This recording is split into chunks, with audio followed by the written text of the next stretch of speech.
Hi friends, welcome back to Safalta. I'm Vinita and I'm back with another amazing video. So in the last video, we learned the difference between common noun and proper noun. And I promised you that I'll be doing a series of videos on nouns. So I'm back with another video on abstract nouns. Now I know a lot of us faced problem in abstract noun when we were trying to understand nouns. Even I faced it, but don't worry, I am there to help you. Okay? So, before understanding the meaning of abstract, we need to understand the meaning of the term concrete. Now, the term concrete means something that has a physical existence. Now, you must be wondering, what does physical existence mean? So, anything that has a physical existence can be seen, heard, tasted, touched, or smelled.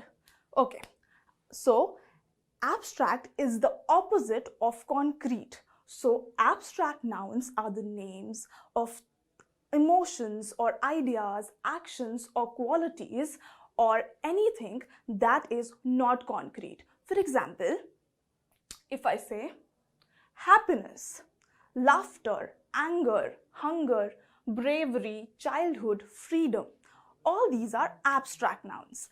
These are things that cannot be touched, that cannot be seen. You cannot see happiness.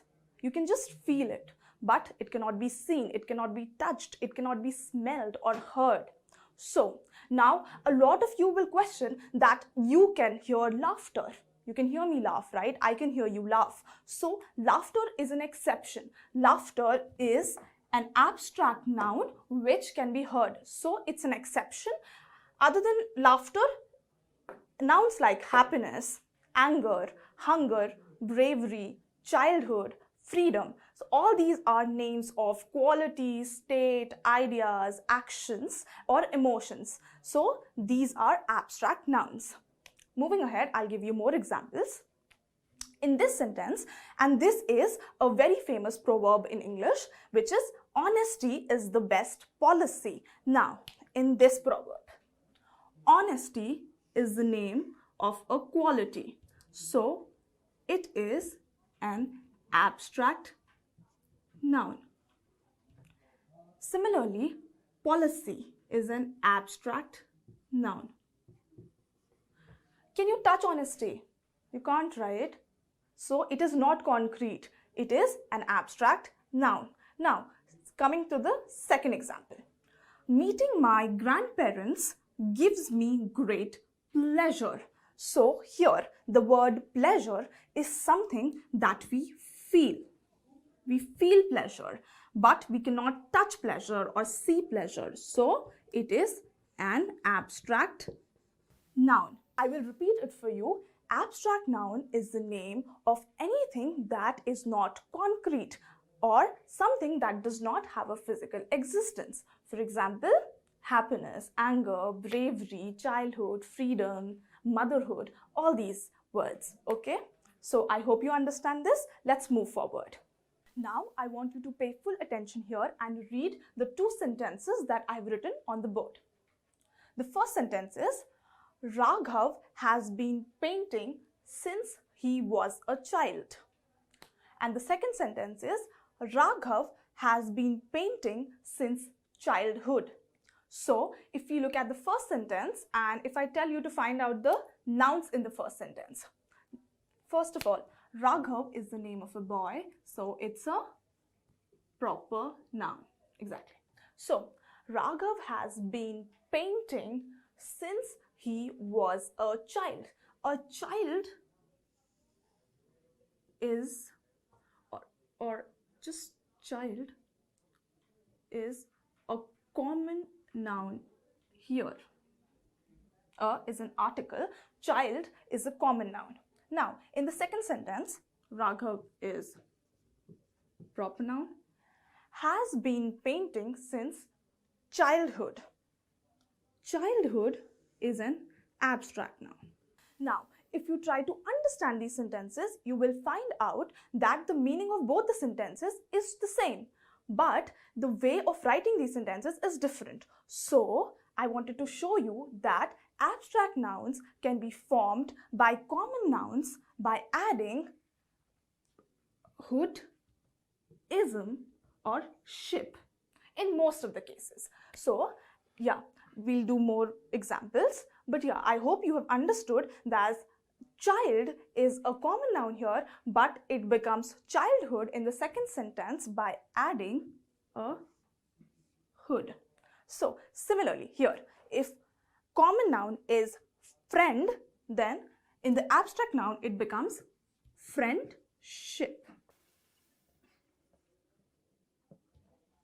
Neighbor is a common noun, it will become neighborhood.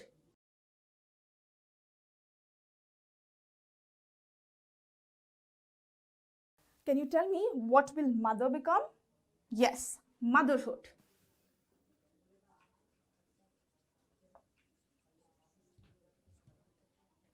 Member becomes membership.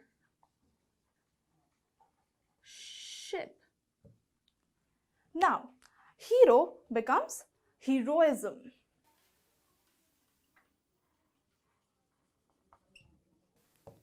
So, what did you learn? That abstract nouns can be formed or made from common nouns by adding hood, ism, ship. Okay? So, these are the examples. Friend becomes friendship, neighbor becomes neighborhood, mother becomes motherhood, member becomes membership, hero becomes heroism. When you start practicing these words, you will easily learn them. So, keep practicing them. On the board, I have two more sentences. So, let's read them. My mother is a patient woman. Mother, common noun, is a patient woman. So, the word patient is used to describe my mother. So, what are describing words called?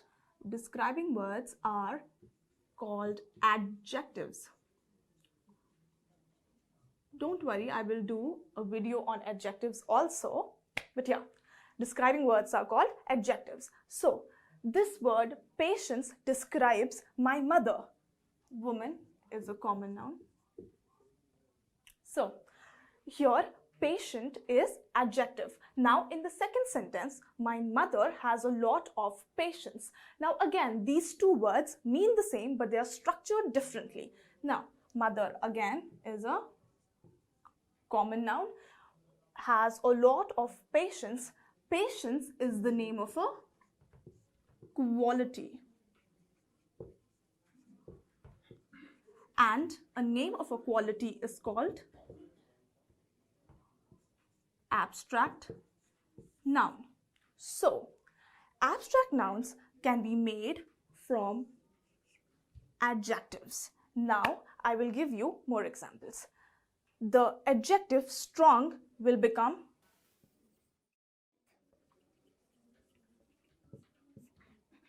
long, will become length. Free will become freedom. Kind will become kindness. Similarly, ill will become illness. Vacant will become vacancy.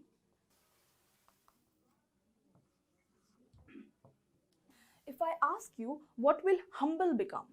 So the adjective humble will become humility.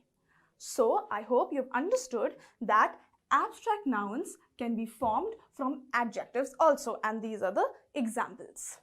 Moving ahead, there are two more sentences on the board. The first sentence is, my hair do not grow well. So, my hair do not grow well. So, in this sentence, grow is a doing word.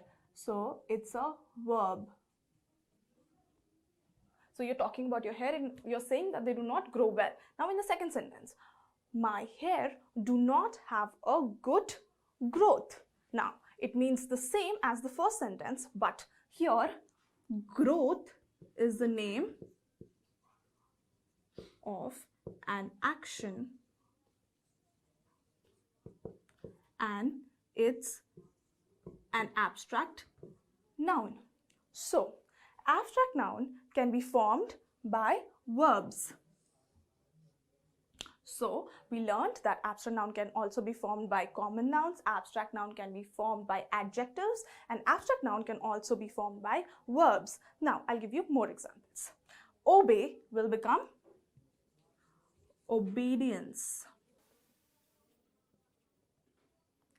Advise will become advise.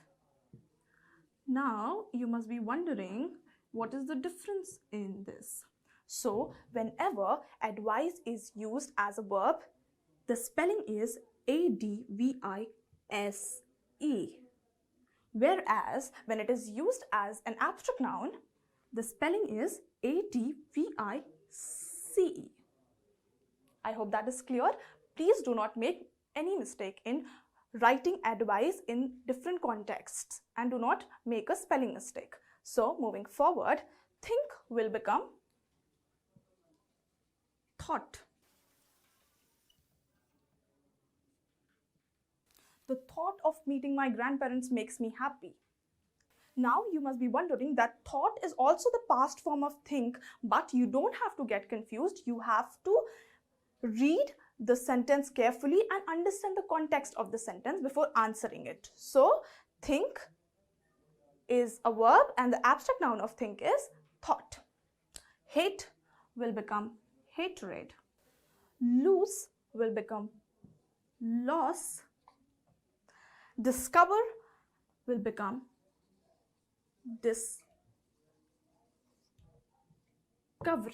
So friends, I hope I've helped you understand abstract nouns, and I will be back with another video on material nouns. So if you think this video was helpful, like, comment and subscribe, and also comment down your queries or doubts. See you. Bye.